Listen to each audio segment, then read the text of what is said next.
يا أبا عبد الله يا أبا عبد الله. بسم الله الرحمن الرحيم الحمد لله رب العالمين الرحمن الرحيم مالك يوم الدين إياك نعبد وإياك نستعين اهدنا الصراط المستقيم صراط الذين أنعمت عليهم غير المغضوب عليهم ولا الضالين. اللهم صل على محمد وآل محمد. أعوذ بالله من الشيطان الرجيم. بسم الله الرحمن الرحيم.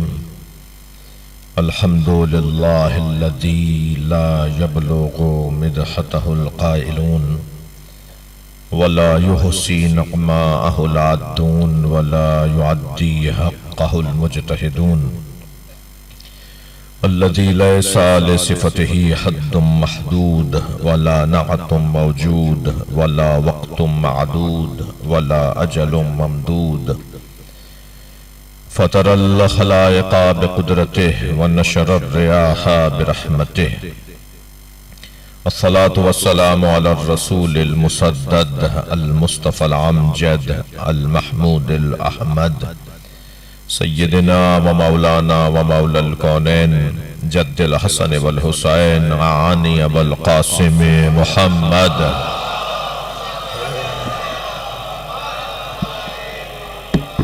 وآله الطيبين الطاهرين المعصومين الذين قال الله إنما يريد الله ليذهب عنكم الرجس أهل البيت ويطهركم تطهيرا.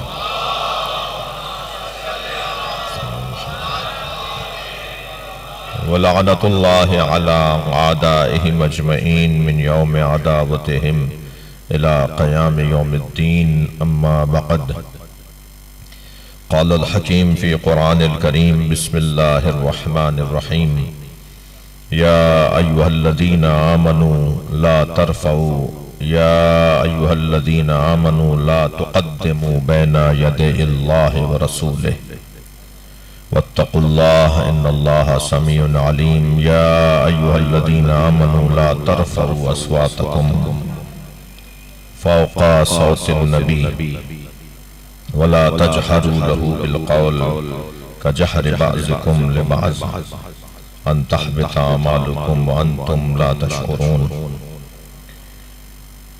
إن الذين ينادونك من وراء الحجرات ولو أنهم صبروا لكان خير لهم. صلوات.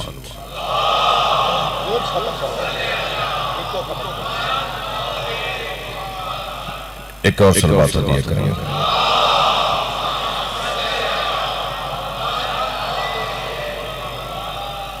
سورہ مبارکہ حجرات کی ابتدائی چند آیتیں میں نے آپ کے سامنے تلاوت کی ہیں.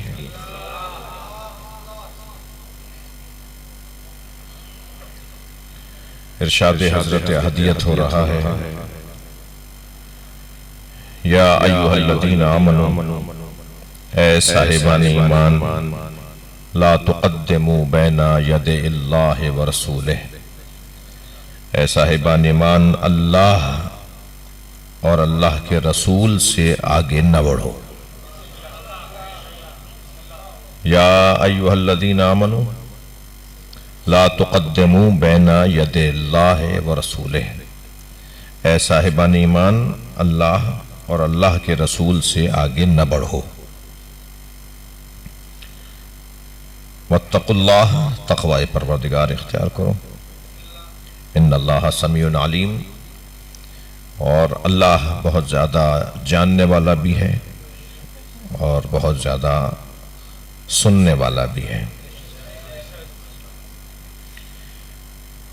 آگے ارشاد ہوتا ہے یا ایہا الذین آمنوا، اے صاحبان ایمان، لا ترفعوا اصواتکم فوق صوت النبی، اے صاحبان ایمان اپنی آواز کو، بلکہ صحیح لفظ بولوں اپنی آوازوں کو، لا ترفعوا اصواتکم فوق صوت النبی، نبی کی آواز پر بلند نہ کرو. وَلَا تَجْهَرُوا لَهُ بِالْقَوْلِ، اور نبی کو ایسے مت پکارو کَجَهْرِ بَعْضِكُمْ لِبَعْضٍ، جیسے تم ایک دوسرے کو پکارتے ہو، ان تحبط اعمالکم وانتم لا تشعرون، تمہاری اس بدتمیزی سے تمہارے اعمال حبط کر لیے جائیں گے اور تمہیں پتہ بھی نہیں چلے گا۔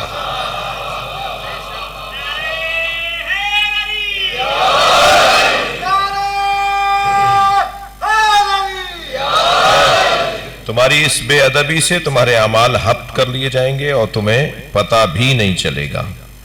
خبردار اپنی آوازوں کو نبی کی آواز پر بلند نہ کرو۔ اچھا، ترجمہ پہلے کر لیتے ہیں پھر بات کریں گے۔ ان الذین یغضون اصواتہم عند صوت النبی، اور وہ لوگ کہ جو اپنی آوازوں کو نبی کی آواز پر دھیما رکھتے ہیں، نبی کی آواز کا لیول اور ان کی آواز کا لیول ذرا ان سے کم ہوتا ہے، سرکار کی آواز سے نیچے ہوتے ہیں۔ ان الذین یغضون اصواتہم عند صوت النبی، جو اپنی آوازوں کو نبی کی آوازوں سے نیچا رکھتے ہیں،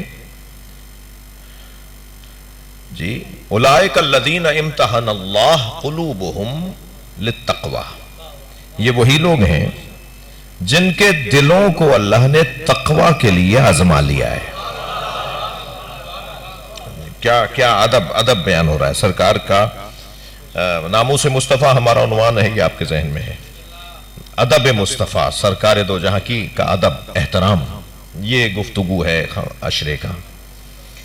جی وہ لوگ جو اپنی آوازوں کو نبی کی آواز پہ دھیما رکھتے ہیں، نبی کے بولنے سے ذرا کم نیچی آواز میں بولتے ہیں نبی کے سامنے عند رسول اللہ، تو کیا ہے وہ؟ اولئک الذین امتحن اللہ قلوبہم للتقوی، وہ لوگ ہیں جن کا دل اللہ نے تقوی کے لیے آزما لیا ہے۔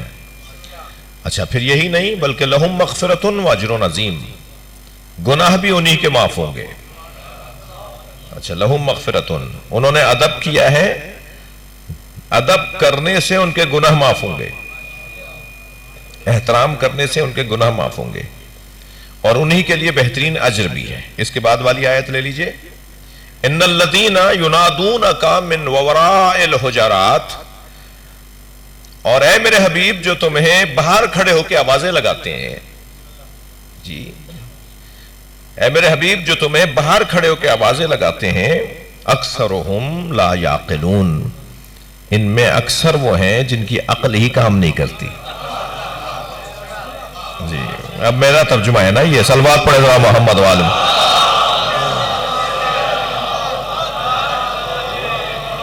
اکثرہم لا یعقلون، ان میں سے اکثر تو وہ ہیں جن کی عقل ہی کام نہیں کرتی۔ اب آخری آیت، یعنی میرے مضمون میں 5 آیتوں پر مجھے غور کرنا ہے 10 دنوں میں، تو اس کی 5ویں آیت، وَلَوْ أَنَّهُمْ صَبَرُوا، اگر یہ صبر کر لیتے، ذرا صبر کر لیتے، حَتَّى تَخْرُجَ إِلَيْهِمْ، یہاں تک کہ آپ خود باہر آ جاتے، یہ جو باہر کھڑے ہو کر آپ کو آوازیں لگاتے ہیں، اگر آپ کا آنے کا یہ انتظار کر لیتے، اتنا صبر کر لیتے کہ آپ باہر آ جاتے اور ان کو سے مل لیتے، تو لَكَانَ خَيْرًا لَهُمْ، تو یہ ان کے لیے بہتر تھا، یہ ان کے لیے بہتر تھا۔ صبر کر لیتے تو بہتر تھا، صبر کر لینا ان کے لیے بہتر تھا۔ واللہ غفور رحیم، اور اللہ بہت زیادہ معاف کرنے والا بھی ہے اور مہربانی فرمانے والا بھی ہے۔ تو یہ تو آیت کا ترجمہ ہوا۔ میں آج باقاعدہ اپنے مضمون کو شروع کر رہا ہوں، اور انتہائی محترم اور مبارک مجمع سننے کے لیے تشریف فرما ہے۔ قرآن مجید میں 114 سوریں ہیں، ایسا ہی ہے؟ 114 سوروں میں صرف 3 سوریں ہیں جن کا آغاز یا ایھا الذین آمنوا سے ہو رہا ہے۔ 114 سوروں میں سے صرف 3 سوریں ہیں جن کو اللہ نے شروع کیا ہے یا ایھا الذین آمنوا سے۔ ایک سورہ مبارکہ ممتحنہ ہے، ایک سورہ مائدہ ہے، اور ایک سورہ حجرات ہے۔ یہ جو 5 آیتیں میں نے ابھی آپ کے سامنے پڑھی ہیں، یہ سورہ حجرات کی 5 آیتیں ہیں۔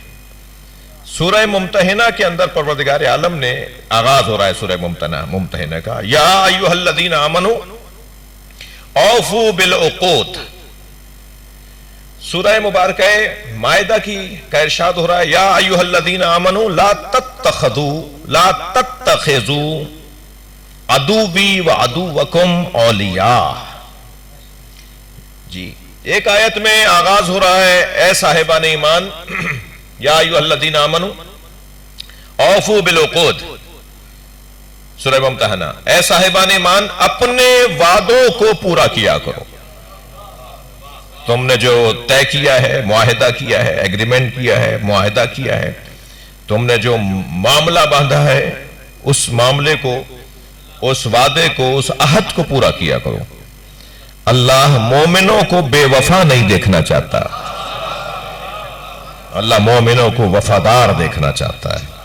جو تم نے طے کیا ہے اس کے اوپر عمل کرو. جی بعض لوگ کہتے ہیں جی وعدہ مشکل ہے، وعدے کی وفا آسان ہے. میں کہتا ہوں سیدھا جملہ کہو، وعدہ مشکل ہے، وعدے کی وفا آسان ہے.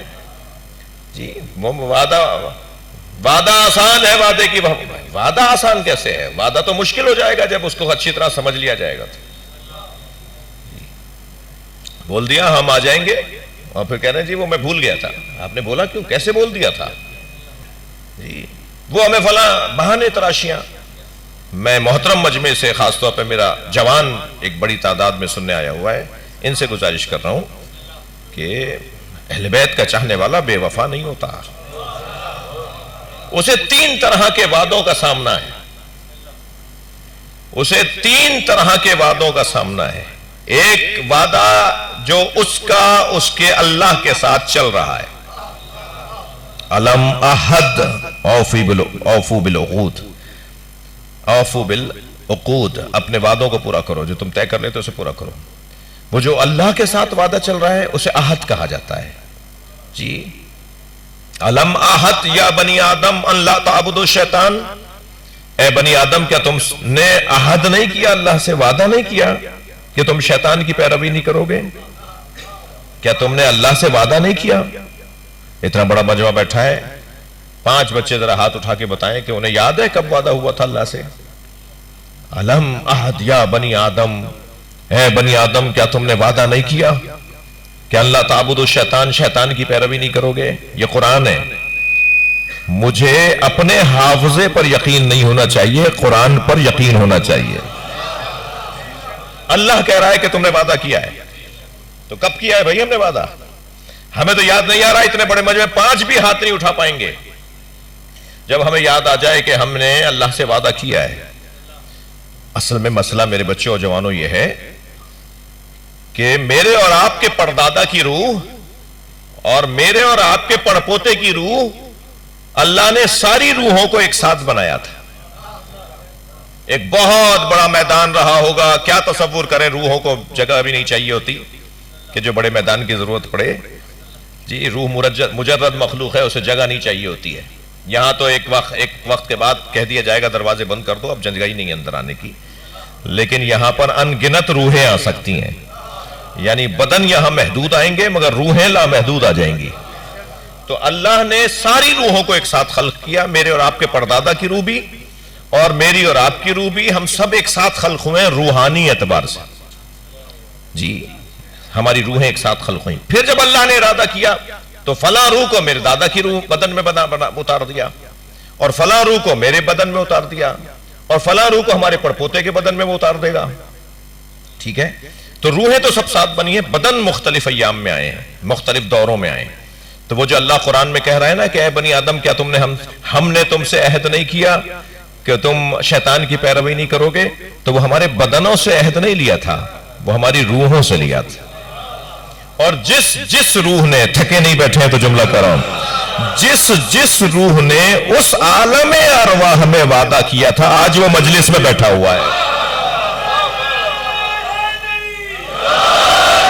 آج وہ امام بارگاہ میں بیٹھا ہے، آج وہ مصلی پہ بیٹھا ہے، آج وہ مکہ جا رہا ہے، آج وہ کربلا جا رہا ہے،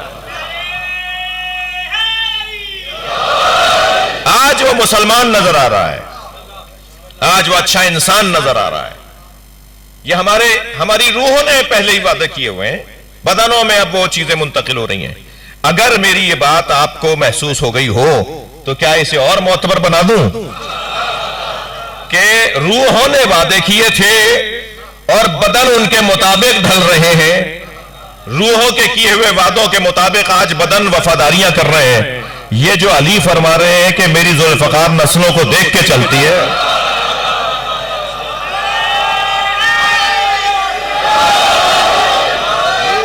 اس کا مطلب ہے یہ وہ ہستی ہے۔ بیٹھک رہے ہیں آپ حضرات میں بات، یہ جو علی مولا کہہ رہے ہیں نا کہ ذوالفقار جب چلتی ہے تو نسلوں کو دیکھ کے چلتی ہے، کہ کیا اس کی نسل میں کوئی مومن آنے والا ہے یا نہیں۔ یہ خود دلیل ہے اس بات کی کہ یہ وہ شخص ہے جو وہاں وعدہ لینے والوں میں تھا۔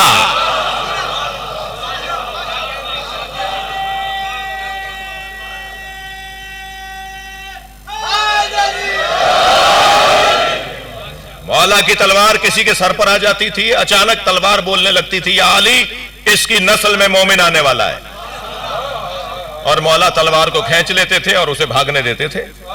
2-3 نسلیں بھاگتی رہیں، بعد میں تو اپنا ہی آ رہا ہے، بعد میں تو علی کا ہی آ رہا ہے نا۔ تو یہ میں کوئی خطابت نہیں دکھا رہا، یہ میں حقیقت ہے جو بتا رہا ہوں آپ کو، یہ میں کوئی ذاکری نہیں کر رہا ہوں۔ صلوات پڑھیں ذرا محمد و آل محمد۔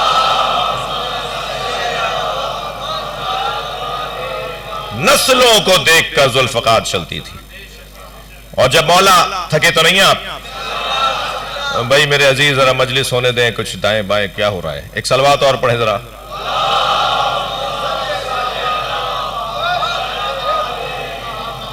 جب مولا کائنات کی ذوالفقار سے کوئی بچ نکلتا تھا تو وہ 2 طرح کے لوگ ہوتے تھے، یا وہ کہ جو بھاگ رہا ہوتا تھا، تو علی مولا فرماتے ہیں بھاگتے کے پیچھے جانا علی کا کام نہیں ہے۔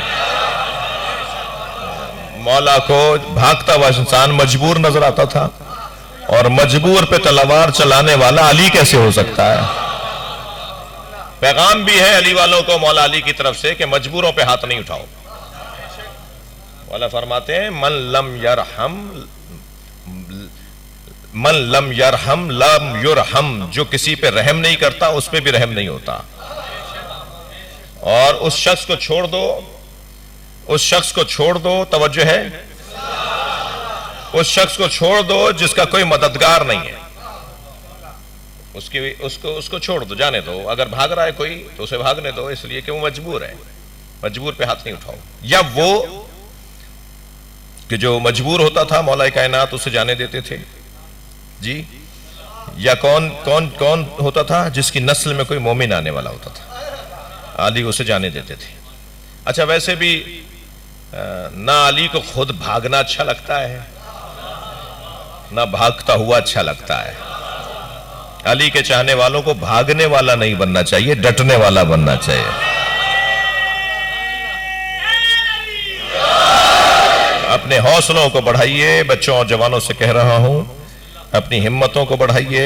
ان بچوں کے لیے ایک فارمولہ دے رہا ہوں، چھوٹے چھوٹے بچے بھی مجلس میں آئے ہوئے ہیں، اور میری تو یہ آرزو پرانی ہے کہ اپنے ساتھ اپنے بچوں کو ضرور لایا کریں، اپنی گود کے بچوں کو، اپنے پاؤں چلنے والے بچوں کو، اس لیے کہ ہمیں بھی کوئی لے کر آتا تھا۔ تو یہ روایت باقی رہنی چاہیے، اور یہ جب سن کر یہاں سے جائیں گے نا تو 4 باتوں میں سے کسی ایک بات پہ ضرور ابا سے کہیں گے کہ یہ کیا کہہ رہے تھے، تو بس میرا مطلب تو پورا ہو گیا۔ اگر یہ بچہ گھر جا کے پوچھے گا نا کہ انہوں نے یہ کیا بات کی تھی، تو اور ابا تشریح کر رہے ہوں گے، اماں تشریح کر رہی ہوں گی، تو مطلب پورا ہو گیا مجلس کا۔ تو پھر یہ دوسرے دن پھر آئے گا سننے کے لیے، اور پھر پوچھے گا ابا انہوں نے یہ کیا بات کی تھی۔ حضرت ابو طالب بنی ہاشم کے بچوں کو ہفتے میں 1 مرتبہ مقابلے کے لیے میدان میں لاتے تھے۔ بھائی جو خاندان کے بڑے ہوتے ہیں نا ذرا تیاری کریں، ان کے لیے کچھ کہہ رہا ہوں۔ جو قبیلوں کے بڑے ہوتے ہیں نا، جو خاندانوں کے بڑے ہوتے ہیں، ان کے لیے کچھ کہہ رہا ہوں، وہ تیاری کریں۔ حضرت ابو طالب ہفتے میں 1 مرتبہ اپنے قبیلے کے بچوں کو جمع کرتے تھے، بنی ہاشم کے بچوں کو، اور ان کی تعداد سینکڑوں میں ہوتی تھی، یعنی کہیں 80 کہیں 100 کہیں 100 سے زیادہ بچے حضرت ابو طالب جمع کرتے تھے، اور 2 طرح کے مقابلے کرواتے تھے۔ ایک ہفتے دوڑ کا مقابلہ ہوتا تھا، ریس کا مقابلہ ہوتا تھا، اور ایک ہفتے کشتی کا مقابلہ ہوتا تھا۔ اور جس ہفتے میں دوڑ کا مقابلہ ہوتا تھا علی نظر نہیں آتے تھے. تو ایک دن پوچھ لیا حضرت ابو طالب نے کہ بیٹا آج تم نظر نہیں آئے. کہنے لگے بابا مجھے دوڑنا اچھا نہیں لگتا. ہاں بچپن سے.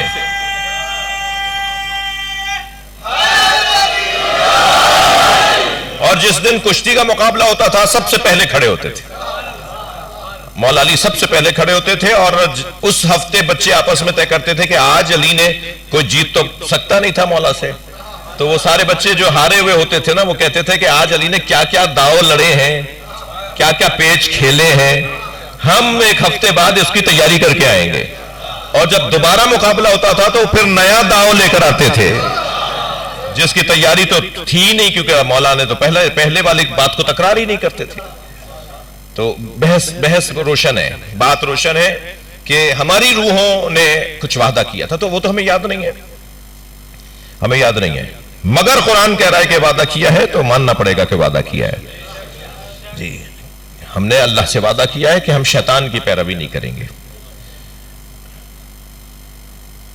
دو لوگوں کے درمیان معاہدے کو کبھی عہد کہتے ہیں, کبھی وعدہ کہتے ہیں جی, اور کبھی سچائی اور صدق کہا جاتا ہے. یہ مفاہیم دو لوگوں کے درمیان گفتگو کے عنوانات میں آتے ہیں. ہم اپنے اللہ سے کیے ہوئے وعدوں کے بھی پابند ہیں, اپنے جیسوں سے کیے ہوئے کے بھی پابند ہیں, اپنے آپ سے کیے ہوئے وعدوں کے بھی پابند ہیں. لہذا ہمیں وعدوں کی وفا ایک تصور ذہن میں رہے. بہت مشکل ہے, ویسے بہت مشکل ہے. انسان اپنے مفاد کی خاطر, اپنی مفاد کی وجہ سے اپنے کیے ہوئے وعدوں کو وہ بھلا دیتا ہے. تو قرآن کہہ رہا ہے کہ یا ایھا الذین آمنوا اوفوا بالعقود, اپنے وعدوں کو پورا کرو. دوسرا سورہ جو شروع ہو رہا ہے یا ایھا الذین آمنوا لا تتخذوا عدوی وعدوکم اولیاء, اے صاحبان ایمان میرے دشمنوں کو, اللہ کہہ رہا ہے میرے دشمنوں کو اور اپنے دشمنوں کو اپنا دوست نہ بناؤ. یہ بھی صاحبان ایمان سے اللہ کی بات ہے.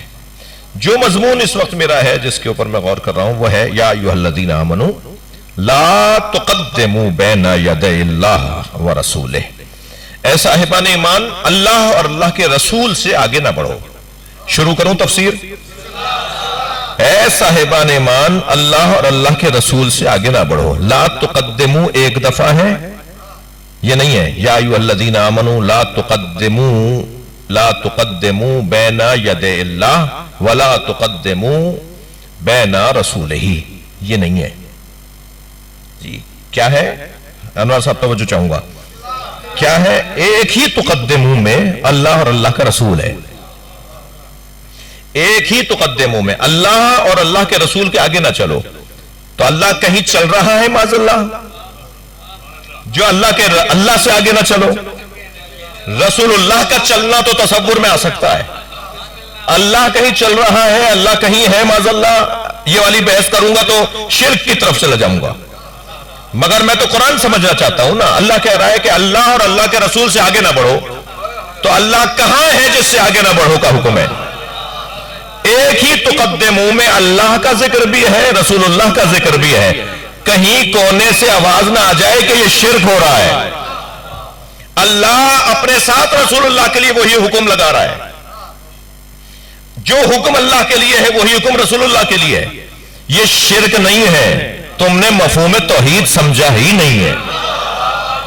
اگر مفہوم توحید روشن ہو جائے تو تمہیں شرک سمجھ میں آئے گا. میرے عزیزوں, میرے بھائیوں کا سب سے بڑا نقص یہ ہے, سب سے بڑا عیب یہ ہے کہ انہوں نے توحید سمجھنے سے پہلے شرک سمجھ لیا ہے. ذرا صلوات پڑھیں محمد و آل محمد.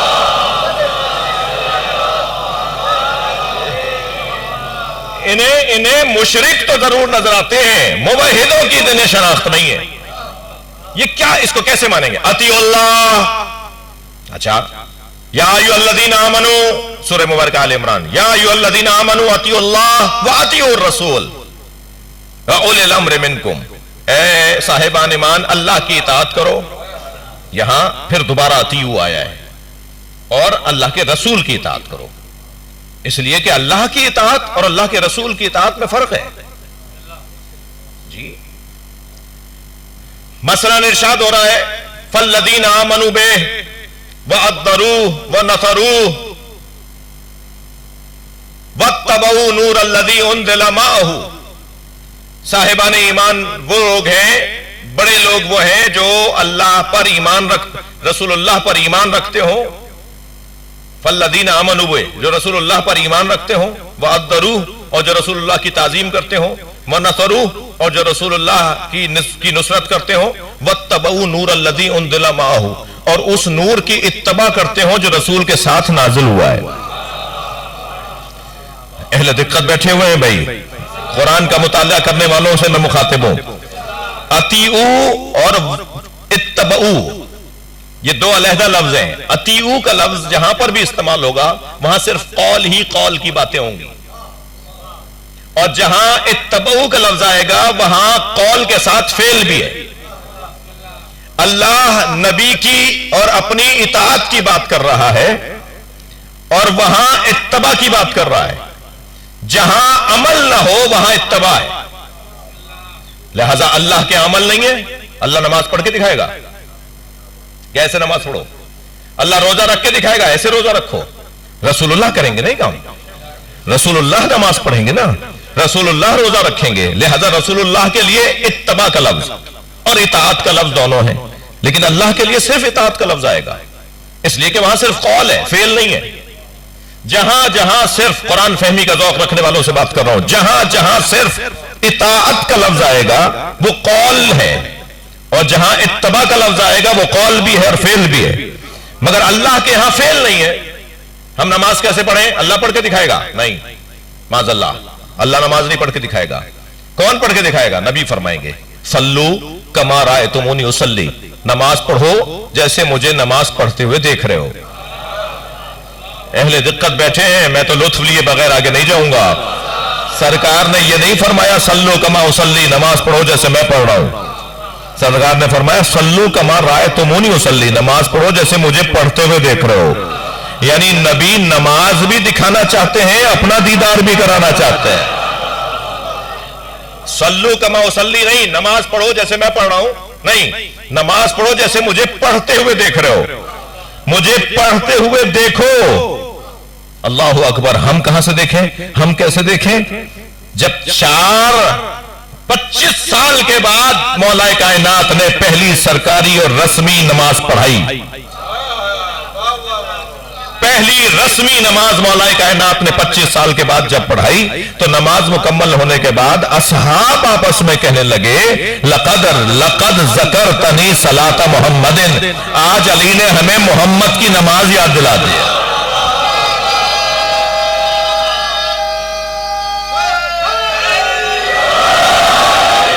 توجہ ہے؟ اچھا، میرا تو دل کر رہا ہے کہ میں ایک جملہ اور ہدیہ کر دوں آپ کو۔ ارشاد ہو رہا ہے صلو کما رأیتمونی اصلی، نماز پڑھو جیسے مجھے پڑھتے ہوئے دیکھ رہے ہو۔ یعنی نبی نمازی بھی دیکھنا چاہتے ہیں اور عاشق مصطفیٰ بنانا بھی چاہتے ہیں، جسے شاعر دو مصروں میں کہتا ہے ادائے دید سراپا نیاز تھی میری، یہ میرے دیکھنے کا انداز، میری عاجزی، ادائے دید سراپا نیاز تھی میری، نیاز مندی عاجزی تھی، ادائے دید سراپا نیاز تھی میری، کسی کو دیکھتے رہنا نماز تھی میری۔ صلوات پڑھیں گے محمد و آل محمد۔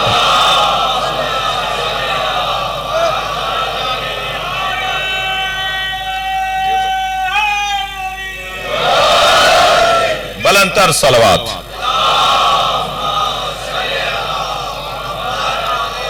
اصلی مضمون آپ کے ہاتھ میں آ گیا کہ لا تقدموا بین یدی اللہ و رسولہ، اللہ اور اللہ کے رسول سے آگے نہ بڑھو۔ تو اللہ کے رسول سے آگے نہ بڑھو کا مفہوم روشن ہے، لیکن اللہ سے آگے نہ بڑھو کا کیا مطلب ہے، اس کی تفصیل میں جائیں گے۔ اس وقت آج کا ابھی کا پیغام یہ ہے کہ اللہ نے اپنے آگے چلنے والوں کو بھی روکا ہے، رسول اللہ کے آگے چلنے والوں کو بھی روکا ہے، اور یہ شرک نہیں ہے۔ ایک ہی لا تقدمو میں اللہ بھی ہے اور اللہ کے رسول بھی ہے۔ اللہ کے رسول سے پتہ چلے گا نا کہ اللہ کیا چاہتا ہے. اللہ کے رسول سے معلوم ہوگا کہ اللہ کے رسول کے آگے چلو گے تو گویا تم اللہ کے آگے چل رہے ہو. یہی مطلب ہوا نا. جو رسول اللہ سے آگے چل رہا ہو بھائی تھکے نہیں ہے نا. غدیر کے میدان میں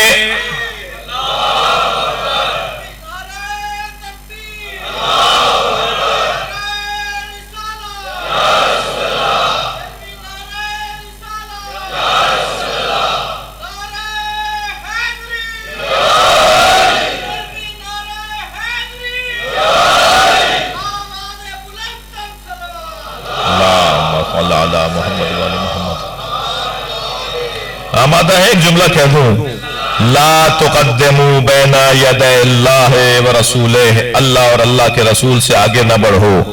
غدیر کے میدان میں سرکار نے فرمایا جو آگے چلے گئے انہیں واپس بلاؤ, جو پیچھے رہ گئے ان کا انتظار کرو. میرا تو تاریخ کا طالب علم ہوں, تاریخ سے سوال یہ ہے یہ کون تھے جو نبی سے آگے چلے گئے تھے؟ ضرورت کیوں آئی پیش کہ ان کو واپس بلایا جائے؟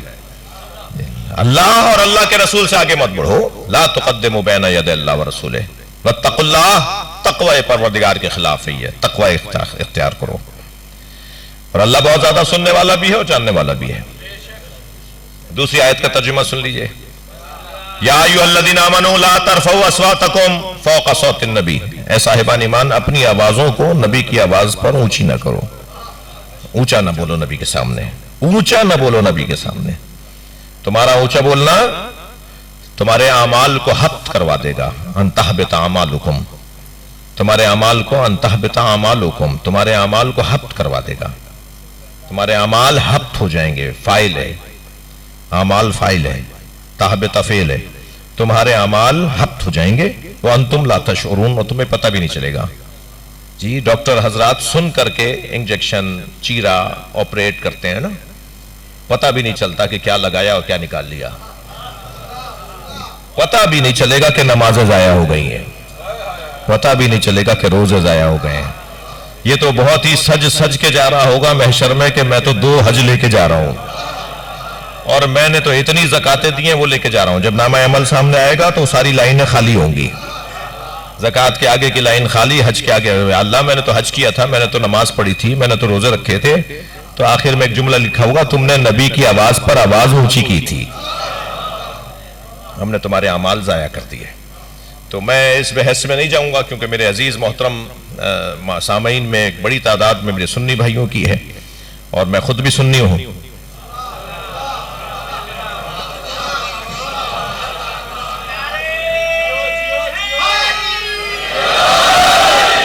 یہ بحث ہماری بنائی بھی ہے اور ہم ہی اس کو ٹھیک کریں گے. اللہ نے مسلکوں میں ہمیں تقسیم نہیں کیا. اللہ نے یہ مسلک نہیں بنائے جو نہ مسلک آج رائج ہیں. 300 سال پہلے نہیں تھے یہ مسلک, 600 سال پہلے کچھ اور نام تھے, آئندہ بھی نام بدل جائیں گے. وہ جو نام بدلنے جا رہے ہیں وہ بتا دوں, 2 ہی نام باقی رہیں گے, حسینی اور یزیدی. اسی بنیاد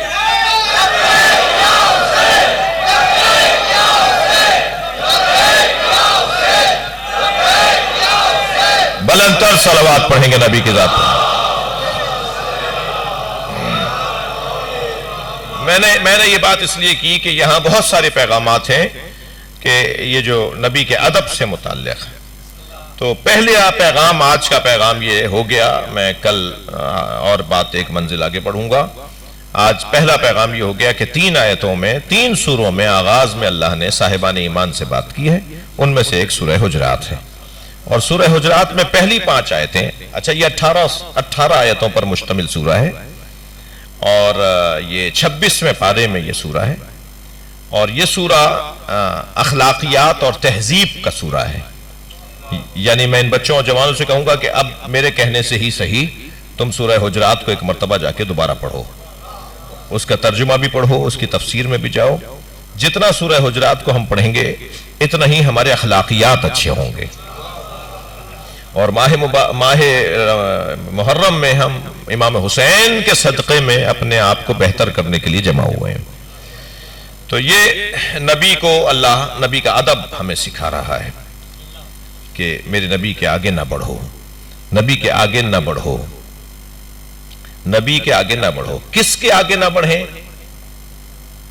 اچھا چلیں کچھ دیر کے لیے ایک سوال اٹھاتا ہوں اور پھر اس کا جواب جلدی سے۔ کیوں نہ بڑھیں؟ ایک ادب، ایک احترام۔ آپ اپنے والد کے آگے نہیں بڑھتے، آپ اپنے دادا کے آگے نہیں بڑھتے، نبی کا احترام تو کیا بابا دادا کے تصور میں ہم انہیں لے کر آئے؟ نہیں، کیوں نہ بڑھیں؟ اس لیے کہ تم سے زیادہ بہتر جانتے ہیں۔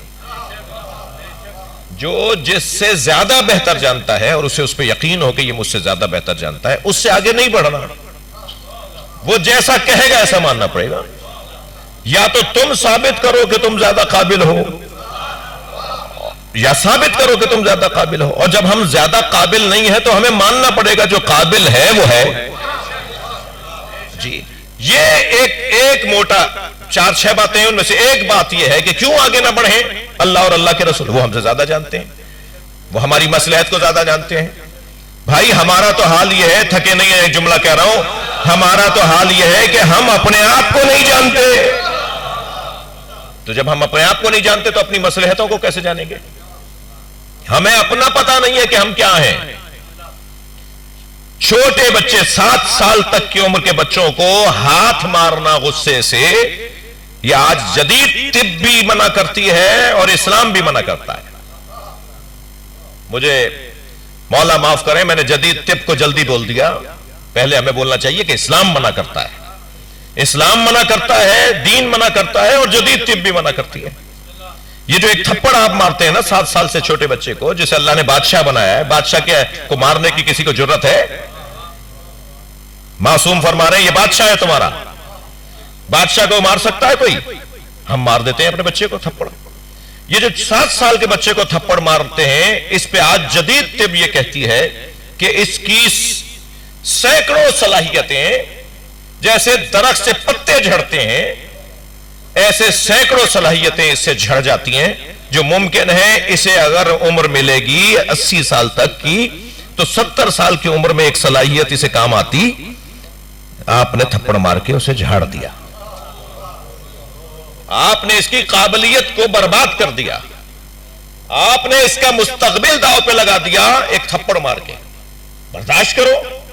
جب پیدا نہیں ہو رہا تھا تو خوب منتیں مرادیں مان رہے تھے، خود تعویذ گنڈے مولانا حضرات سے کروا رہے تھے، یعنی جو کرتے ہیں خوب دعا درود کروا رہے تھے، خوب پھونکے لگوا رہے تھے، پانی پڑوا کر لیا اور تعویذ لے کر آ جاؤ۔ اب جب ہو گیا ہے، آ گیا ہے، تو یہ تم سے برداشت نہیں ہو رہا۔ مولانا شیطان بہت ہے۔ میں اب یہاں ممبر پہ بہت ساری باتیں نہیں کر سکتا۔ جو اپنے ہی بچوں کو شیطان کہتے ہیں وہ حضرت خود کیا ہے؟ شیطان نہیں ہے بھائی، یہ پیارا، سچا، اچھا، مومن، منافقت سے دور اللہ کی نعمت ہے۔ اللہ نے اسے منافق ہی پیدا نہیں کیا، جو جیسا ہے ایسا ہی بولتا ہے، اس کے اندر جو ہوتا ہے وہی ظاہر کرتا ہے۔ لہذا یہ انسان ہے بھائی، یہ کوئی گڈا نہیں ہے، یہ کوئی گڑیا نہیں ہے، یہ کوئی سیل پہ چلنے والا نہیں ہے، سیل نکال دو تو رک جائے گا، چابی بھرو گے تو چلے گا۔ یہ انسان ہے، یہ متحرک ہے، یہ فعال ہے۔ اور آج کی جدید طب یہ کہتی ہے، توجہ چاہوں گا، جدید طب یہ کہتی ہے کہ بچپن میں جتنا بچہ متحرک ہوگا اتنا ہی وہ اپنے آخری عمر تک فعال اور ایکٹیو اور فعال رہے گا۔ اس کو گاڑ گاڑ کے، ڈرا ڈرا کے، خواتین بھی سن رہی ہیں نا مجلس، آپ سے پوچھ رہا ہوں، خواتین سن رہی ہیں؟ جی اللہ بابا آ جائے گا، سو جاؤ، اللہ کی نیکی آ جائے، اللہ ہی رہ گیا ڈرانے کو، کبھی کہہ دیجئے شیطان آ جائے گا، یعنی ڈراتی بھی ہے تو اللہ کے نام پہ ڈراتی ہے۔ ہمارے گھروں میں بچوں کو سلانے کے لیے کہ اللہ بابا آ جائے گا، تو اللہ بابا کیوں آ جائے گا؟ شیطان بابا آئے گا۔ وہ سوچتا ہے اللہ اللہ والا آتا ہے نا، وہ ڈراتا ہے، تو اللہ والوں سے پھر ڈرتے ہیں وہ؟ جی نہیں، ان بچوں کو آزاد رہنے دیں، برداشت کریں ان کی جو بھی کیفیتیں ہیں۔ تربیت اولاد کی بات آ گئی ہے، میرا دل کر رہا ہے 2-3 جملے سن لیں۔ یہ اللہ کی نعمت ہے ہمارے اوپر، بیٹی کی صورت میں ہو تو رحمت، بیٹے کی صورت میں ہو تو نعمت، یہ اللہ کا کرم ہے ہمارے اوپر۔ جن کے ہاں اولادیں نہیں ہیں ذرا ان سے پوچھئے کہ اولاد کی قدر کیا ہے، اور جب اللہ دے دیتا ہے تو پھر ناشکرانہ پن نہ کریں، ان کا خیال کریں۔ یہ بظاہر ایک منظر دیکھ رہا ہوتا ہے، ہم سمجھتے ہیں اسے سمجھ میں نہیں آئے گا، اس کی سمجھ ہم سے زیادہ ہوتی ہے۔ یہ وہ جو منظر دیکھ کر اپنے ذہن میں بٹھا لیتا ہے، اس کو بڑھاپے تک وہ منظر یاد آتا ہے۔ لہذا اس حجرے میں، جس حجرے میں یہ سو رہا ہو، بہت سارے کاموں سے روکا گیا ہے، جائز کاموں سے روکا گیا ہے، صحیح کاموں سے روکا گیا ہے جس حجرے میں یہ سو رہا ہو۔ بھائی سو رہا تھا، یہ سو رہا تھا، اس کی حصے سوتے ہوئے بڑوں سے زیادہ ہیں، سوتے ہوئے بڑوں سے اس سوتے ہوئے بچے کی حصیں زیادہ ہیں۔ یہ بظاہر سو رہا ہوتا ہے مگر بہت کچھ سمجھ رہا ہوتا ہے۔ یہ حتیٰ میں نہیں جا سکتا، ممبر کا ادب ہے، ایک صلوات پڑھیں ذرا محمد و آل محمد۔ اس اللہ کی نعمت کا خیال کریں اور اسے اپنے ساتھ مجلس میں لائیں، اور یہ توقع بھی نہ کریں کہ مجلس میں بیٹھ کر یہ مجلس پوری سنے گا۔ یہ کچھ سنے گا، کچھ کھیلے گا، اور اس کے کھیلنے پہ ناراض نہ ہو۔ میں بزرگوں سے گزارش کروں گا کہ مجلس میں آئے ہوئے بچے اگر چلبلاپن کر رہے ہوں تو ان سے ناراض نہ ہو، ان کی عمر کا تقاضا یہی ہے، مگر انہیں ضرور لے کر آئیں۔ کچھ بھی نہ صحیح، مجلس سے اگر یہ کچھ بھی نہیں لے کے گئے تو اتنا ضرور لے کے جائیں گے کہ اس ہولیے والے کو پہچان لیں گے، یہ ہمارا عالم ہے۔ اتنا پیغام تو جائے، اتنا پیغام تو جائے۔ میں ضمناً بات کر گیا، مجھے معاف کیجئے گا، میں اپنے مضمون سے کسی طور ہٹا ہوں، کسی قدر ہٹا ہوں۔ مضمون یہ ہے کہ اللہ اور اللہ کے رسول سے آگے نہیں جانا، جو اللہ کہہ دے اسی بات کو ماننا ہے، اسی حکم کو ماننا ہے۔ ہم کل اور بات آگے بڑھائیں گے۔ آج کی مجلس میں ایک مثال دے کر مجلس کو منزل دے رہا ہوں۔ ساری دنیا کچھ کہتی رہے، اللہ جو کہے ہمیں وہ ماننا ہے۔ ساری دنیا، تھکے تو نہیں، ساری دنیا کہتی رہے کہ ابو طالب نے کلمہ نہیں پڑھا، مگر اللہ سورہ انفال میں کہہ رہا ہے والذین آووا ونصروا، جنہوں نے میرے نبی کو پناہ دی، جنہوں نے میرے نبی کی مدد کی، اولئک هم المؤمنون حقا، وہی واقعی مومن ہے۔ کچھ بھی کہتے رہے، کہنے دیجئے، اللہ کہہ رہا ہے نبی کو پناہ دینے والا واقعی مومن ہے۔ اور یہی حکم قرآنی ہے کہ اللہ کے رسول سے اور اللہ سے آگے نہ بڑھو۔ بات آگے بڑھے گی، یہ اللہ کے رسول سے آگے بڑھنا نہیں تھا کہ جس کی محبت کا انہوں نے حکم دیا تھا تم نے اسی کو پیاسا مار دیا۔ یہ تو انہوں نے کہا تھا میرے حسین کا خیال رکھنا۔ جی سجدے کی حالت میں اگر حسین پشت رسول پہ آ کے بیٹھ جائیں اور نبی سر نہ اٹھائیں تو کیا یہ نبی کا پیغام نہیں تھا کہ میں اللہ کی بارگاہ میں بھی حسین کا خیال کرتا ہوں؟ میرا سر، میری پیشانی تو اللہ کی بارگاہ میں ہے، مگر میں خیال حسین کا کر رہا ہوں، تو تم ذرا خیال رکھنا میرے حسین کا۔ خطبہ دے رہے ہیں میرے سنی شیعہ مجمع، میرے عزیز مجمع، میرا سب سنی شیعہ نماز جمعہ کا خطبہ دیتے ہوئے ایک منظر دیکھتے ہیں۔ عالم دین خطبہ دیتے ہوئے کچھ دیر کے لیے بیٹھتا ہے، خطبے کو توڑتا ہے، خطبے میں توقف لے کر آتا ہے اور پھر دوبارہ سے کھڑے ہو کے خطبہ شروع کرتا ہے۔ یہ جمعے کے خطبے میں وقفہ کیوں دیتا ہے عالم دین؟ جبکہ بعض اوقات تو 20 منٹ کا خطبہ ہوتا ہے، 20 منٹ کا ہو یا گھنٹے کا ہو، 10 منٹ کا ہو، وقفہ دینا ہے، خطبے میں وقفہ دینا ہے۔ یہ وقفہ کیوں دیتا ہے؟ اس لیے کہ نبی نے حسین کی خاطر وقفہ دیا تھا۔ اب قیامت تک ہر جمعہ پڑھانے والا خطیب جب خطبہ دے گا تو بیچ میں بیٹھے گا، یہ بیٹھ اس لیے رہا ہے یاد بھی تو کرو حسین تو نہیں آ گئے۔ مسجد میں حسین آئے تو امام حسین کا پیر ان کے کرتے میں الجھا۔ آمادہ ہو گئے ہم چند جملے سننے کے لیے؟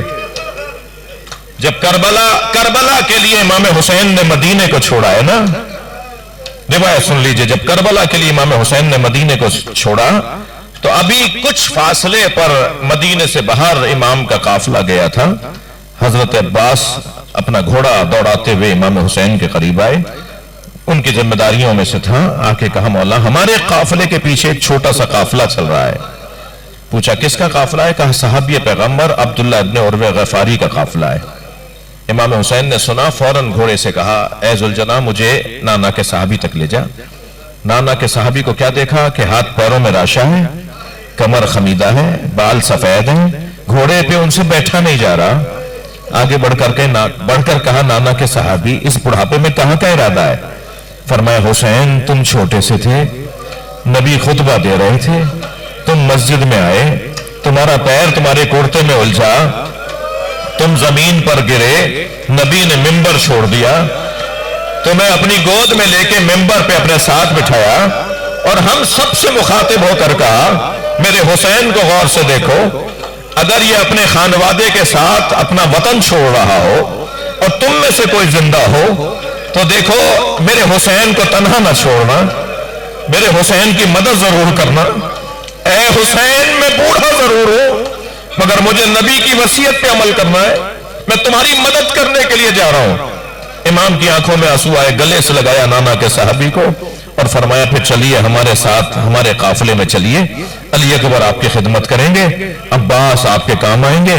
تو ہاتھ جوڑ کر کہنے لگے حسین تمہارا قافلہ آگے چلے گا، کچھ فاصلے کے بعد میرا قافلہ چلے گا، میں تم سے دور دور چلوں گا مگر جہاں تم رکو گے میں بھی رک جاؤں گا.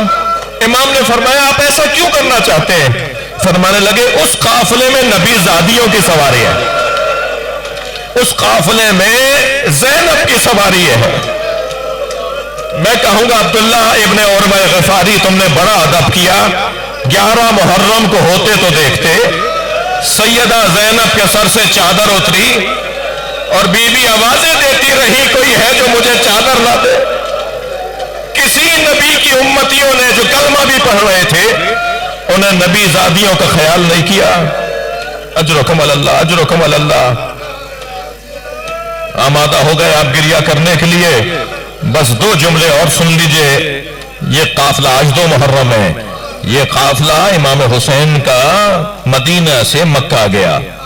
امام تاریخ کے طالب علموں کو دہرا رہا ہوں، یاد کرا رہا ہوں، امام تقریباً 6 مہینے تک مکے میں رہے اور پھر مکے سے 8 ذی الحج کو امام نے، جب سارا عالم اسلام مکے میں حج کرنے آ رہا ہے، خانہ کعبہ کا وارث کعبے کو چھوڑ رہا ہے، اللہ کے گھر کا وارث اللہ کے گھر کو چھوڑ کے جا رہا ہے.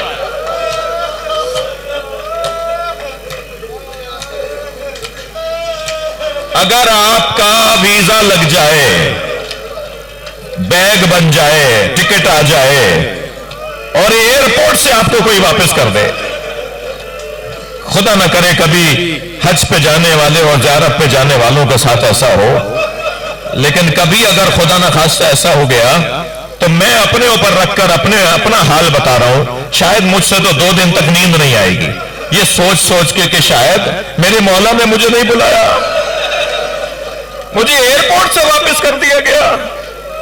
سلام ہو زینب کبریٰ پر، سلام ہو جناب سکینہ پر، سلام ہو اہل بیت کے بچوں پر.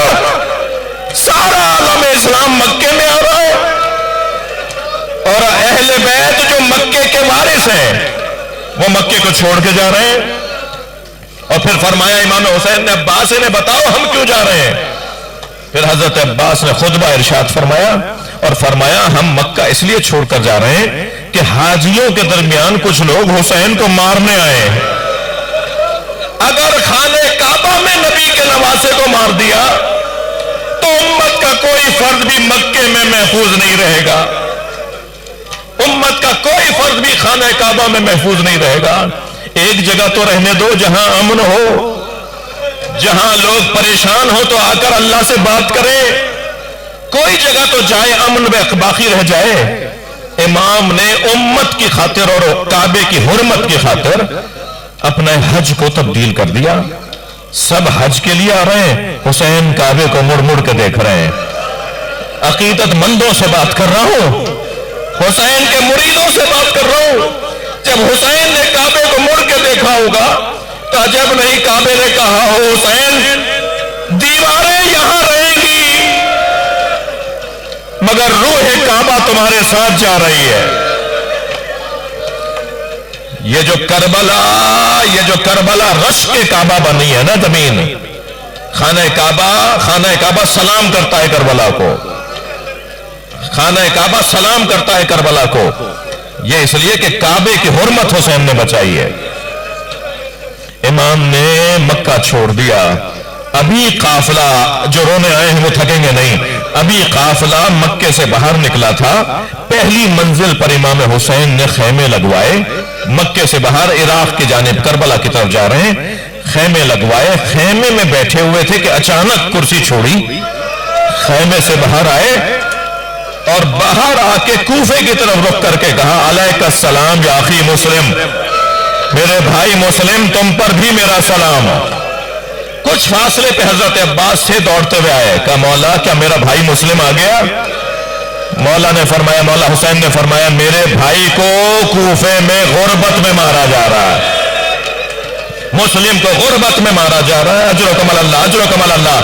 جن کو رونا آ رہا ہے اللہ ان کو اجر عطا فرمائے, جن کی آنکھوں میں آنسو نہیں آ رہے اللہ سے آنسو مانگے. فرمایا میرے بھائی کو غربت میں کوفے میں مارا جا رہا ہے. حضرت عباس سے فرمایا مولا میرے بھائی کا کیا حال ہے؟ کہ سارے ساتھی مارے گئے ہیں, دارالامارہ کی چھت پہ مسلم کے سر کو قلم کیا جا رہا ہے. عزاداروں سنیں گے سر جملہ کہہ دوں, تاریخ کا ایک سر جملہ. حضرت مسلم کے سر کو کاٹ کر ان کا بدن زمین پر پھینکا گیا اور کوفے کے شریر بچوں سے کہا کہ مسلم کے پیر میں رسی باندھ کر پورے کوفے میں گلی گلی کوچے کوچے میں اس بدن کو پھیراؤ. بدن مزمحل ہو گیا تھا, بڑا متبرک اور روحانی ماحول ہے. جو باہر میرے عزیز تشریف فرمائے ہیں, جو اندر یہ ہال میں تشریف فرمائے, آپ سب سے ہاتھ جوڑ کر ایک گزارش کر رہا ہوں. آپ لاہور جاتے ہیں اور اب میری گزارش کے بعد جائیں. لاہور میں حضرت مسلم کی زوجہ کا مزار ہے. لاہور میں مولا علی کی بیٹی جناب بی بی پاک دامن رقیہ بنت علی کا مزار ہے. جی 2013 میں پنجاب کے وزیر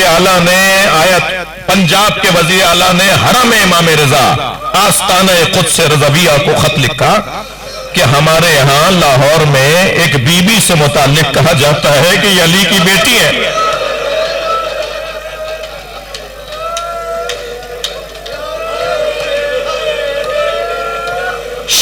شیعہ برادری میں یہ مشہور ہے. تو ہم جو ایران عراق میں سب سے زیادہ مضبوط, کیونکہ عراق میں تو انقلاب اب کچھ دن پہلے آیا ہے, ہم آپ کے اس ادارے سے حرم امام رضا سے انہوں نے کہا آستانہ قدس رضویہ سے کہ ہم آپ کے تحقیقاتی ادارے سے پوچھنا چاہتے ہیں کہ کیا لاہور میں علی کی بیٹی ہے, حضرت مسلم کی زوجہ ہیں؟ تو 2015 میں وہاں سے جواب آیا ہے. جو معتبر شخصیات تشریف فرما ہیں اگر وہ چاہیں گی تو میں انہیں وہ تحریر بھی دے دوں گا, اور ہم اس سال اس کو زیادہ سے زیادہ, کیوں جب مجھ پر ایک چیز روشن ہو گئی تو اب میری ذمہ داری بنتی ہے کہ میں اس مسئلے کو روشن تر کروں. 2015 میں آستانہ قدس رضویہ کے تحقیقاتی شعبے کے ڈائریکٹر نے تحریری جواب لکھا ہے 2 صفحوں کا, اور اس میں انہوں نے لکھا ہے کہ حرم امام رضا تصدیق کرتا ہے یہ علی کی بیٹی ہے. یہ حضرت مسلم کی زوجہ ہے,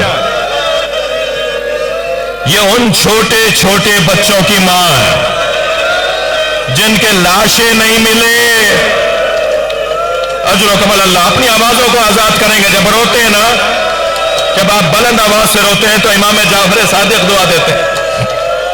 جب حضرت رقیہ واقعہ کربلا کے بعد اسیر بنا کر کوفے سے گزاری گئی نا, تو کوفے کے چوک پر حضرت مسلم کا لاشا لٹکا ہوا تھا.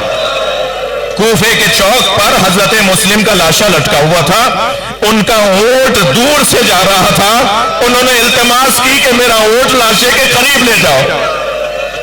اب ان کے یعنی حضرت مسلم کی زوجہ کا اونٹ اس لاشے کے قریب لے جایا گیا تو انہوں نے آواز دے کر کہا مسلم تمہارا لاشا تو مل گیا، میرے بچوں کے لاشے کہاں ہیں؟ وہ ننھے ننھے بچے، وہ چھوٹے چھوٹے بچے۔ بہت گریہ ہو گیا، مجلس ہو گئی ہے۔ بس آخری بات سن لیجئے، جب حارث نے ان دونوں چھوٹے بچوں کو قتل کیا نا نہر فرات کے کنارے، ایک بھائی کا نام محمد ہے، ایک بھائی کا نام ابراہیم ہے، اللہ آپ کو لے جائے ان دونوں کے مزاروں پر۔ طفلان حضرت مسلم کے مزار عراق میں ہیں۔ جب حضرت محمد کا سر کاٹنے لگا تو ابراہیم نے آواز دے کر کہا یہ میرا بڑا بھائی ہے، پہلے میرا گلا کاٹو۔ جب ابراہیم کا گلا کاٹنے لگا، میں تو بڑے آرام سے پڑھ رہا ہوں، عراقی علماء جب ان شہزادوں کے مصائب بیان کرتے، ایک ہاتھ سے اس نے بال پکڑے ہوئے تھے، ایک ہاتھ سے خنجر گلے پہ رکھا ہوا تھا، تو چھوٹے بھائی ابراہیم نے کہا کہ یہ میرے بڑے بھائی ہیں، پہلے میرا گلا کاٹو۔ جب چھوٹے بھائی کا کاٹنے لگا تو بڑا بھائی کہنے لگا یہ میرا چھوٹا بھائی ہے، ماں نے میرے حوالے کیا تھا، پہلے میرا گلا کاٹو۔ اس ظالم نے حارث نے دونوں بچوں کے گلے کاٹے۔ جب بڑے بھائی محمد کا گلا کاٹ کے ان کا لاشا نہر میں پھینکا نا تو لاشا نہر کی سطح پہ رکا رہا، اور جب چھوٹے بھائی کا لاشا پھینکا تو وہ لاشا اور یہ لاشا آپس میں گلے ملنے لگے اور دونوں لاشیں نہر کے حوالے ہو گئے۔ اس نے یہ ننھے سر جس بات کے لیے میں نے آپ کو زحمت دی ہے، جس ایک جملے کے لیے میں آپ کو یہاں تک لے کر آیا ہوں، اس نے ان ننھے پیارے خوبصورت چہرے والے بچوں کے سر، کٹے ہوئے سر، ایک تشت میں رکھ کے اس پر رومال ڈالا، اور عبید اللہ ابن زیاد جو گورنر کوفہ تھا، یزید کی طرف سے گورنر کوفہ تھا، عبید اللہ کے سامنے لے جا کے رکھ دیا۔ وہ تخت پہ بیٹھا ہوا تھا تو اس حارث سے پوچھنے لگا یہ کیا ہے؟ کہنے لگا جن بچوں کو تم ڈھونڈ رہے تھے میں نے ان بچوں کو مار دیا اور ان کے سر لے کر آیا ہوں۔ تو عبید اللہ نے جب چادر ہٹائی نا، رومال ہٹایا، تو آوازیں دینے لگا فلاں آؤ، لوگوں کو جو وہاں بیٹھے ہوئے تھے انہیں بلانے لگا، آؤ کفلقت القمر، دیکھو ذرا کے دیکھو چاند جیسے چہرے ہیں۔ میں نے اس ایک جملے کے لیے زحمت دی ہے، دشمن بھی جنہیں چاند جیسا بولے، کوئی ان کی ماں سے پوچھے۔